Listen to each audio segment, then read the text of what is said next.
دفدي لبيتمنات وردية وكقلن شبيسة معدك سراء شريعة يلو قد عربي الفرقان يكون يلا مقالة أبوه لي وحنا أردنا لو قبتي مناسبات بيقام كده سرهيو أو لو قبتي هورك شركة أي حفلتها جامعة برجة أفريقيا أبوه لي مناسبات وحكسوا قيب قلي ماملك سراء معدك الفرقان ماملك جامعة برجة أفريقيا مسؤولين كسعودي معالي الدينية يكون يلا قبلك والدين عقال إيه وحجرد شدوا كلا وحقوا بتوجها وسيرك وريع عفماتك سمال لان دكتور سلبان عيسى أحمد كرحلة توسية قدوميها قناعسة قبل كعين مختار عبد الله عون إنترنت إيه مسؤولين كلا وحقوا هورينتي هل كان كهال عبد الله الشيخ مبارك الشيخ حسين سقول له ماملك معد كسراء الفرقان وحنو كبر بحي أردنا قلنا شبسين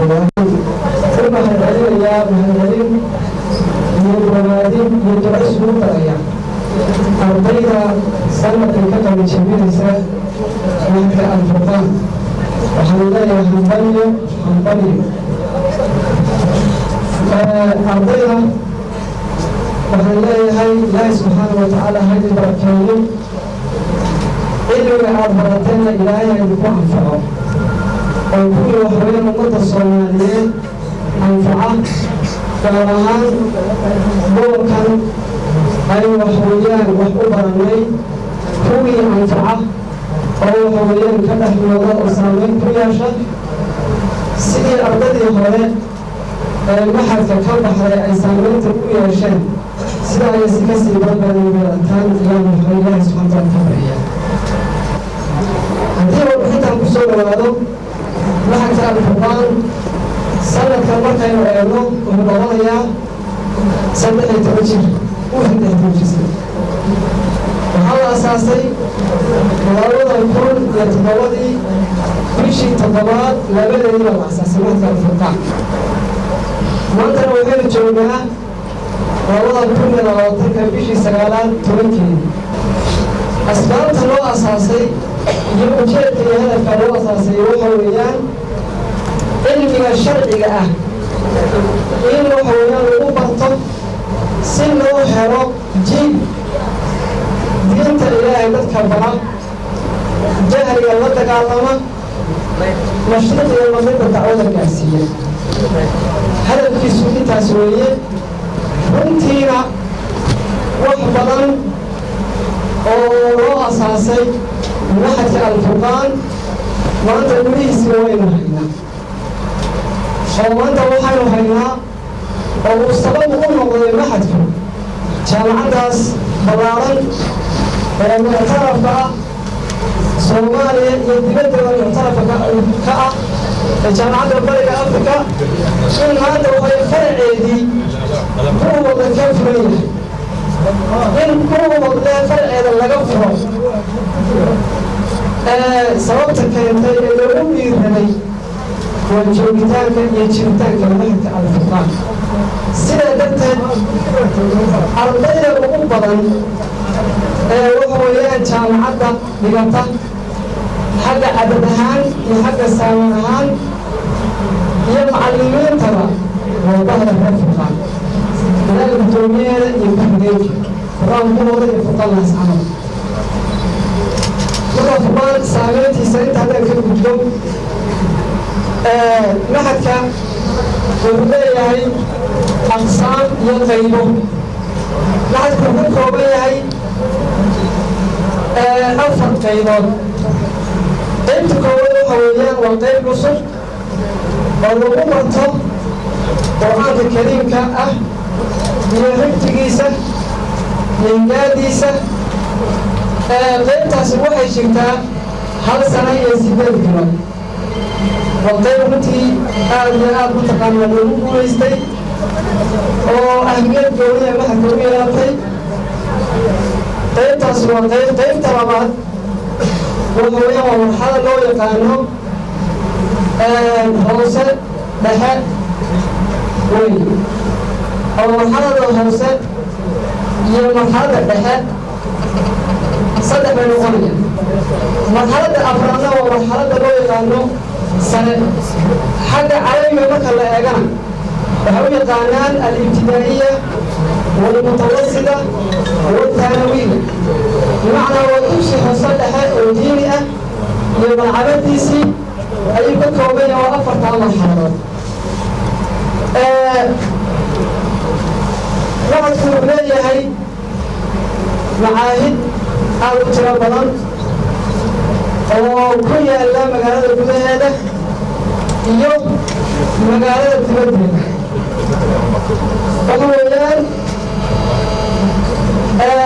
وحولان مقالة الكلية وحكو يلا شن معهد فيها ودكسي وصلح أوليمة ونادئة ودينية شنتها معهد وما ستة وصلوا واستقان أولاد القرآن معهد الفرقان معهد الدين سنة وحكوية له أو ستة وصلوا وسلماته أفضل معهد أو حوليان معهد كهرو أرضي وغير كم من المنطقة المعاهد داس الأرضية المنطقة إلى الرسميين وهذا أيضا جمعنا والله يا واحد كم وواحد كم مغالب سامين تسويها إنه وفرا إنه سلمان تقوم أهلين معلمين تبدأ لك كيانا معلمين تمان توحكا بقى محكا ما في سنة كاملة وحوليان وكوي يسوي الصوصة هذا يا والله كان التعليم له وحلوه برطو مرة الله على المعلم هذا ما ذوي كما تجيا إن ملاها كله ونهدي لكن كلمة عام سلا سوف النادي سلا المعلمين سلا صوبحي السلا وهو يأخذ السهل إن شاء الله تعالى وعن إلهي كرجينا إننا نضمناه حديث النبي عليه الصلاة والسلام يوسفونه ما اجتمع قوم في بيت من بيوت الله يطلبونه كتاب الله ويتدارسونه إلا حفظهم الرحمة وغشيهم رحمة ونذرهم عليهم ملائكة وذكر الله في من عنده وكما قال عليه الصلاة والسلام لنقول لدرجة الليل سؤال مادان يردين إلهي سوء شيء إياه السواق إياه سوبر أبوجين إياه نحريس بكوسو دكته سكينة بكوسو دكته ملايك بحر رئيسة إلهينا وقول الله والفلية الله بكوشة ملايك حمرت وعرشها والإله سبحانه وتعالى وشيغا تسيا وفانا إلى إليهم إلهي هو إيمان ذلك ما كبرين waxaan ugu kula talinayaa dhammaanteedba haynu isugu garan weyn dadka muslimiintu markii meel isugu imaansan oo kale ah fahimo weyn ay isbaraan oo ahmiyadda weyn ee waa isku baraarujiyaan baa laga maarmaan wey marka waxaan isku baraarujinaynaa addoomaynu nahay cibaada laga abuuray inaynu cibaadaysano oo ilaahay subxaana wa taala u cibaadaysano waa shayga aynu u noolahay xaqiiq ahaan markaynu noolahay هذا الإيمان الشيء إن أفضل ولا ولا marka waxaan isku faraynaa dad muslimiin ay nahay inaynu isku baraarujino oo aan kala tagno baraarug ilaado inaan ka qaadano cilmiga aynu jaabirayno ardayga soo bartay iyo inteena waalidkii asxaabta soo jaabirteen waxaa laga rabaa inaynu cilmiga aynu naqaano aynu ku amarfalo isku daro aanan 20 gaarin shalay bay laga yaabo dad kale inay fadhiyaan maanta inta fadhida waa wadaado iyo gobol iyo maxaan ku raacdaa toljibaar kale oo suuqa jooga inay walaalayaal hoos u dhacday hadda meel aad tagto arkisa geed qurbada garawaa la yiraahdo oo cagaarka dusha adyaas dadka wax baranaya garawaa baa jooga geedkaas waa geed aan khayr badnayno mara laga daaqino geedka ka bixin meeshiisa عن وجه خير بدن باجرة تعليم بدن بعدين أقوم بدن بعدين لكن حلقان يمكن جلال الدنيا يا ولا ليا عالم كان الله سبحانه وحكت شيء أيها الدنيا بين كذا وين تيجي كمان دويتو من كتاب كم صفقة الله ليا ولا لا داعي ما مدار جيمس سكلي جواب والله حلو الله قفتي كل حدا dadkan uu kicin beeyeen ee ma aha kama kitaabka u helin maayaan kitaabka la laadaya hilka in ka doonaya markaan saalay ay kicin maayo mari wariin qaatay mari oo meel aada laakiin waxaan doonayaa damiirtii meel yeelataan dadka inaad bedeshaan dadkeena meedana arko duulooyinka ma u baxdin حقهم يقول الله تبارك وتعالى يرفع الله الذين آمنوا منكم والذين أوتوا العلم درجات وأصلي وأسلم على المبعوث رحمة للعالمين محمد بن عبد الله صلوات الله وسلامه عليه. أما بعد، أولا أوصيكم ونفسي بتقوى الله العلي القدير. يقول الله تبارك وتعالى: واتقوا الله ما استطعتم. وقال رسول الله صلى الله عليه وسلم: اتق الله حيثما كنت واتبع السيئة الحسنة تمحها وخالق الناس بخلق حسن. أيها الجمع المبارك، بتم وطاب ممشاكم وتبوأتم من الجنة منزلا، فمرحبا بكم، فقد استنارت وجوهنا وسكنت نفوسنا وطاب حفلنا بوجودكم ومشاركتكم لنا بالفرحة التي غمرتنا. في يوم تخرجنا ننثر ورودا من الأزهار والفل، فالمكان تحول إلى واحة خضراء تجذب الزوار ويقبض فيه كل من حضر. فلا يسعنا سوى أن نشكر كل من ساهم في بلوغنا لتلك المرحلة الذهبية من عمرنا. وقرنا صلى الله محمد صلوات ربي وسلامه عليه ذاك أبي وأمي markii waxaa lagu soo dejiyay suurat al-Qamar waxaa la yiri iqra bismi rabbika alladhi khalaq aqri nabiyullaahi muhammadow waayo waxaa ku tusaysaa rizqan ay leedahay qofku inuu wax aqriyo oo uu wax garto ayay ku tusaysaa. sidoo kale alla uu ku dhaartay nuun wal qalam bimacnaa alla markuu shay ku dhaarto wuxuu ku dhaartay rizqatihi waxaa sheegay sharaftiisa. alla wuxuu ku dhaartay suurat nuun oo wuxuu ku dhaartay waxa qalamka marka qalamku waa rizqadiisa waayo waa wax lagu kala wax kala xukuminaya wax jaraya wax saxaya wax qalada soo saaraya. saadaraadu qof kasta in uu barto waxa la yiraahdo khaasatan cilmiga sharciga waxa kale wasaa'il dunawi adduunyada lagu gaaraa waxa dooran baahan noqdeen laakiin kan dhabta waxa la adiga iyo alla isku ka xiraya waxa la yiraahdo sharciga oo ah kitaabka quraanka iyo sunnada nabiga sallallahu alayhi wasallam. The headmaster of the institute, the beauty of it. Abdullah Sheikh Malik Sheikh Hussein, the beauty Sheikh Mahmoud Abdurrahman Hassan. Second, I want to talk about reading. Reading has countless advantages.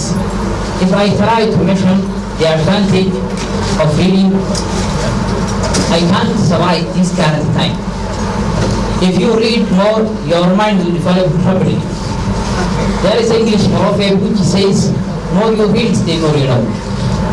There is an English proverb which says, as you sow will you reap. I mean, as you cut the trees, you will be cultivated. So, waxaan leeyahay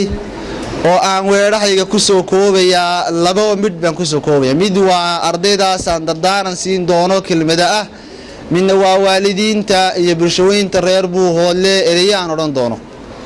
ta koowaad ardayda waxaan leeyahay hambaliyo farxadaas aad dareemaysaa baan idinla dareemaynaa. grade-kaas aad ka gudubteen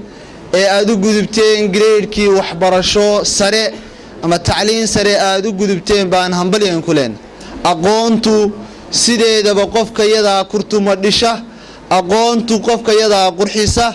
aqoontu qofka yada sharafta, aqoonta ayuu qofku ku sharfoon yahay ee arday ka soo meel ku qoro. inta aad ka gaabisid aqoonta, inta aad waqtigaaga ka yaraysid ayay sharaftuna ka yaraanaysaa. inkastoo aad waqtigaaga gelisid aqoon aad u hurtidna aqoontaas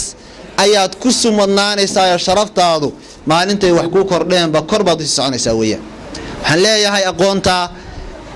qaybaha kala duwan ay leedahay horey ugu socdaan leeyahay. ardaydaas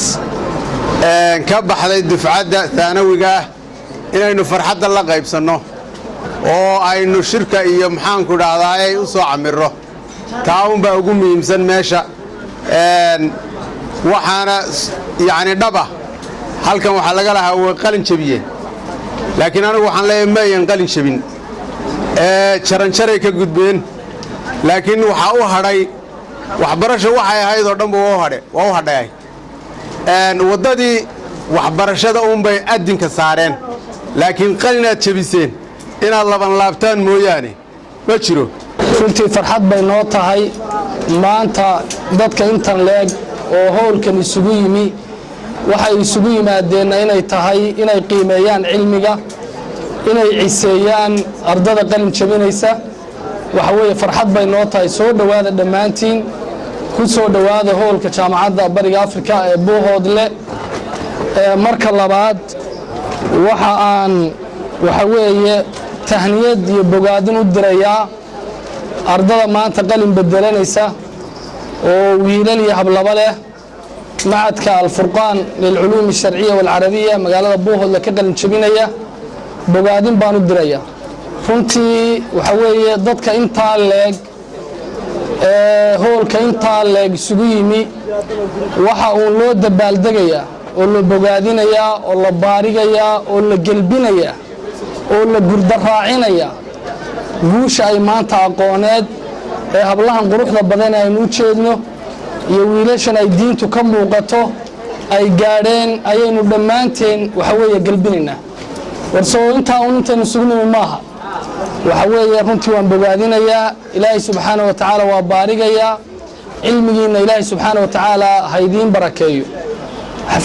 xafladan runtii waxaa muuqata dad lagu soo tabcay oo waalid iyo macallimiin iyo maamulba tacab la geliyey ayaa muuqata waxaynu arkaynay af kasta waynu lagu hadleen carabi bay wax inoogu sheegeen afkeennii hooyo soomaali bay wax inoogu sheegeen ingiliish bay xitaa inagu wacdiyeen oo wanaagga inoogu sheegeen suugaantii iyo soomaaligeennii bay ku soo bandhigeen waa dad tacab uu ka muuqdo la geliyey aad iyo aad ayaad ugu mahadsantihiin waxaa kaloo runtiiyana ii muuqata xafladihii horey u dhici jiray waxaynu arki jirnay waxa weeye madharka iyo muuqaalku inaanu marmarka qaybtood fiicnaan jirin oo asturkii iyo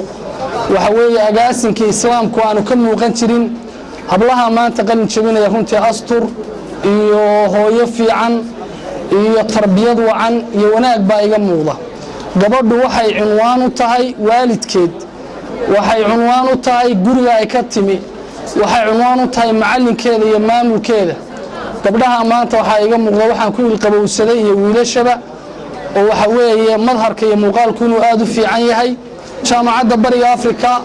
annagoo cilmiga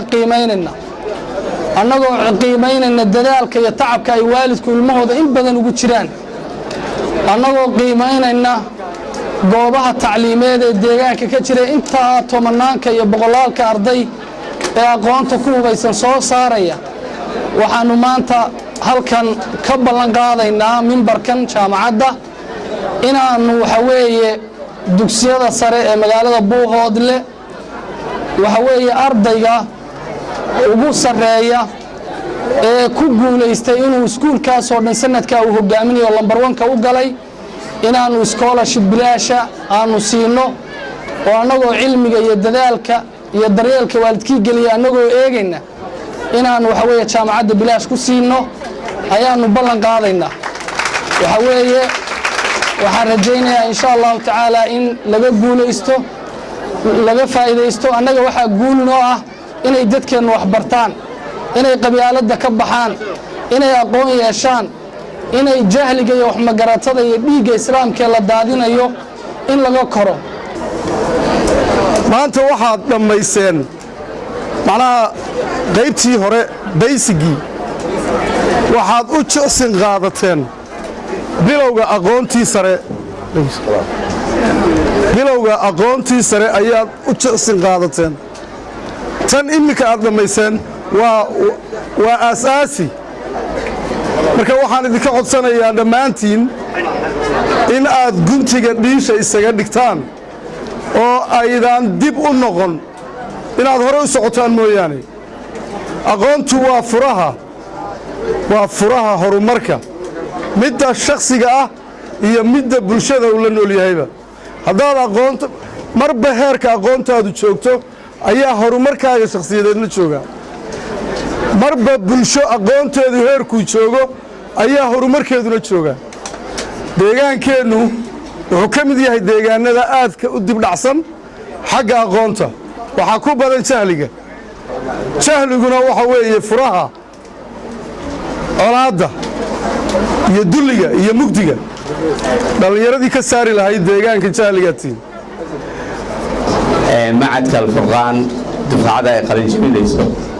waxaan leeyahay baaraka allahu fiikum waxaan aad iyo aad ugu mahad celinayaa horta marka hore juhdiga badanaa samayseen macadka alfurqaan kole waxaan u malaynayaa badankiina ardaydiina waxaad jeceshihiin in jaamacadaha Cambridge ama Oxford ama dunida kale in la wadaado laakiin waxaan leeyahay ogaada ardaygii ama wadanka Finland ka qayb galay quraanka tartankii Dubai 2012 ah la yiraahdo Abdullahi Hassan Jibril tartanka meel fiican oo ka galay walaalkiisii oo asagana ah muxaafadiinta quraanka ay reer Finland wuxuu u soo dalbaday inuu wax ka barto macadka alfurqaan cilmiga aad barateen ku toosnaada oo ku dhaqma marka ayuu cilmigu xasilayaa hatafa alcilmu bilcamal cilmigu wuxuu raadinayaa camal buu raadinayaa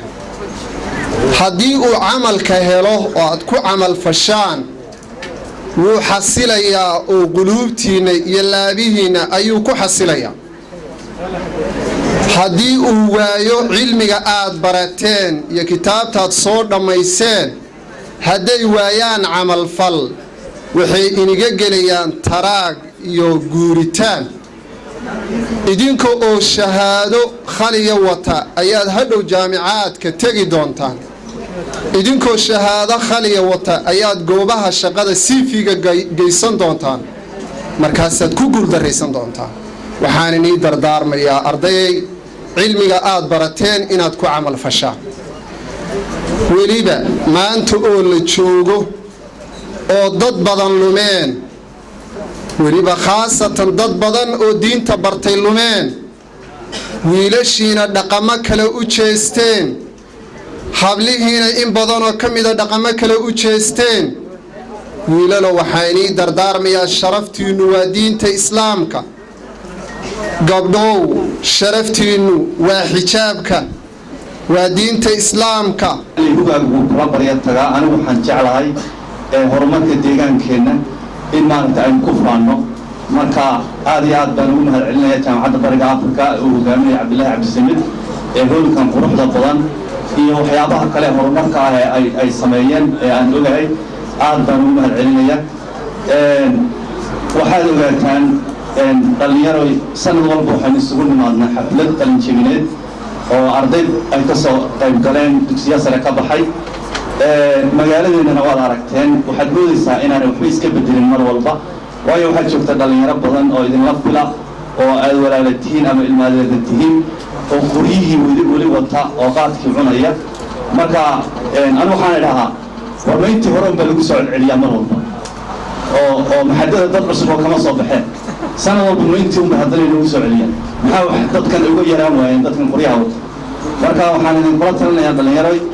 inaad dhallinyarada idin laala eg anigoo dhallinyaraan ahay oo intaa waan la hadlaa laakiin dee waa sii kala daayar yahay inaad kala talisaan dhallinyaradeenna qoriga wadata wiilkaa yare 20 jirka ah ee miyiga ka soo galay ee magaalada markuu yimid yiri xaggee laga galaa muddo la isugu yimaado anaga ganacsatada haddaan nahay horumarka inta badan waxaan jecelahay inaan wax ka qayb qaadano haddii meel la isugu yimaado xafladan oo kalena sidii uu sheegay asan waxaa wanaagsan in dadku ay wax maaragtay soo kordhiyaan oo wax lagu dhiirigeliyo dadka oo ay wax qaataan anigu haddaan nahay carwo bilan waxaan qaadanaynaa ardada maxadka alfurqaan ka soo baxday jaamacadda hal ardayga aan qaadanayana inta aan meesha fadhiyey baan ka eegay waa ardaygii ku turjumay ingiriiska iyo isku turjumay maxay ahaatay iyo shareecada islaamka aad iyo aad baan joogado macallin toosan oo haddii ixtisaama oo wixii bara dadka waa waay danku waxay ugu kalifay kuwa aan arkayo duwan in aan geeyo higaada umar yaa dantuna u kalifay waxa weeye war dadka tuulooyinka waa ba'san yihin war haddaad tihiin nimanka culimada ah ee ixtisaam u magacdeed yahayow war tuulooyinka weeye aasaaskii ummaddu inaad tihiin horta fayskii koowaad aad ka gudubteen inaad u gudubtaan marxaladaha ay waxbarashadu leedahay iyo broseska ay marto encouragement ayaan ina siinayaa anigu waxaan ka mid ahaa raggii u horreeyey ee maxadka lagu aasaaso maxad alfurqaan waxaanu hayn barmaaya reer buuhoodle 11 nin baanu haynoo dictoorka iyo waxaa ka jooga maxamed sheekh maxamed iyo maxamed hayo halka dama fadhiya horta taas maanta waxa ay tahay taariikh iyo sharaf bay tahay in maanta aan xafladda ka qayb galo anigoo ah raggii lagu aasaasay markii maxadka la aasaasay waxaanu hayn de guri yar oo qola baa lagu aasaasay maxadka Laascaanood Sheekh Cabdinaasir khayr Allah siiye de maantana waxa arkaysaa inuu u dhigmo heer jaamacadeed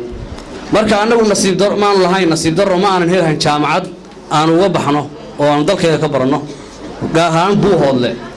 markaanu dhamaynay maxadkii waxaan u safar u galay oo travel u sameynay Laascaanood baan wax ka soo baranay markii dambe aan soo laabanay gobolkii muusan lahayn jaamacad oo maanta jaamacadda East Africa oo daartaan hoolkeeda iyo qaabishigeeda aad baan uga mahadnaqayaa gudoomiyaha iyo howlwareennada jaamacadda dadan uqaasha iyo waxgaradka culimada ardayda ururada dhalinyarada dhammaan aad iyo aad u mahadsantihiin waa maalin farxadeed oo aynu farxadda kala qayb qaadanayno ardada qiimaha badan ee kitaabka Ilaahay subxaanahu wa ta'ala baratay oo aynu farxadda aynu la wadaagano walaaladeen waxaan leenahay hambaliyo barakallahu fiik ilaahay cilmiga hayni barakeeyo kuwii maartay dalka iyo diinta iyo dadkaba anfaca Allah inaga dhigo inaas ayaan ku soo oo runaantii ahba waxa weeye maqsuudul mawduuca aynu u joogno halkan ardayda qalin jabisay معهد الفرقان للعلوم الشرعية والعربية بان فرحة الوداقية يا ضمان بحث الريال فرقان مامول يا معلمين يا أرضيبا وأوهم بليين يا أرضيبا حلايا هاي هم بليو إلهي سبحانه وتعالى هيدنكو أنفع علمي قاعد برتين يا فونتاس waxaan dhowr qodob oo dardaarana oo aan ku dheeraanayno mid aan u taabanaya baan dhahayaa run ahaantii qayb ka mid waaba la yidhi laakiin waan akidayaa waxaan idiin dardaarmayaa ardayay inaad horta waxbarashada aad sii wadaan aydan odhanin waanu qalin jabinay aqoonta waxa weeyaan kobcinteeda iyo barashadeeda waxa weeyaan lagama dhammaado hadda ayaad bilow tihiin salaankii koowaad baad fuusheen marka waxaan idin leeyahay sii wada waxbarashada iyadaad wax ku noqonaysaan iyadaad ku liibaanaysaan adduunkiina iyo aakhiradiinaba wiilal iyo gabdhaba waxbarashada sii wada ha ka hadhina oo ha ka dhicina